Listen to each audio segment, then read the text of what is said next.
शर्मा द्वारा लिखित कौन रोएगा आपकी मृत्यु पर, अध्याय 49।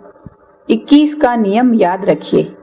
जैसा कि मैंने the monk who sold his Ferrari में लिखा है कि एक नई आदत को विकसित करने में कम से कम 21 दिन लगते हैं। उसके बाद भी ज्यादातर लोग कुछ ही दिनों के अंदर वह सकारात्मक परिवर्तन लाने में हिम्मत हार जाते हैं। जब उन्हें इससे जुड़े हुए तनाव और दर्द को महसूस करना पड़ता है, जो उन्हें पुरानी आदतों को तोड़कर नई आदत बनाने में सहना पड़ा है। नई आदतें एक जूते की तरह होती हैं। पहले कुछ दिन असुविधाजनक होती हैं, परंतु फिर भी आप अगर उनको पहनते रहते हैं तो वे बिल्कुल आपके नाप के हो जाते हैं। एक मानव होने के नाते हम सब आनुवंशिक रूप से इस तरह सुचालित होते हैं कि हमें परिवर्तन नापसंद होता है और हम अपनी पूर्व स्थिति को बनाए रखना चाहते हैं।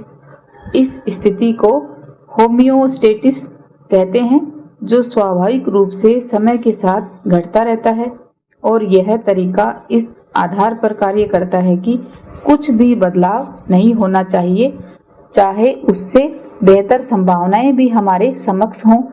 और यही कारण है कि हमें नई आदतें ग्रहण करने में कठिनाई का सामना करना पड़ता है और इसकी चुंबकीय शक्ति हमें ऊंचाइयों पर जाने से रोकती है।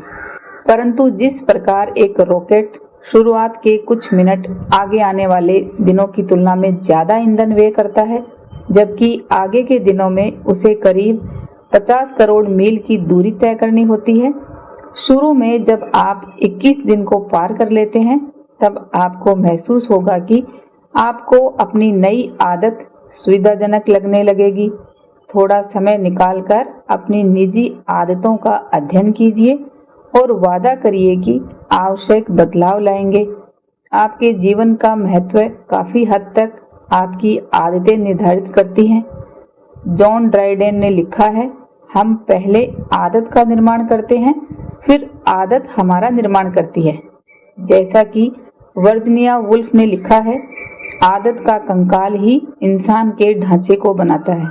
अतः पक्का वादा करिए कि आदतें आपकी बाधा बनने के बजाय आपकी प्रगति में मदद करें।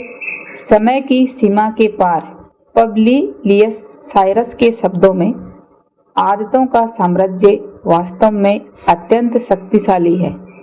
अध्याय 49 की समाप्ति।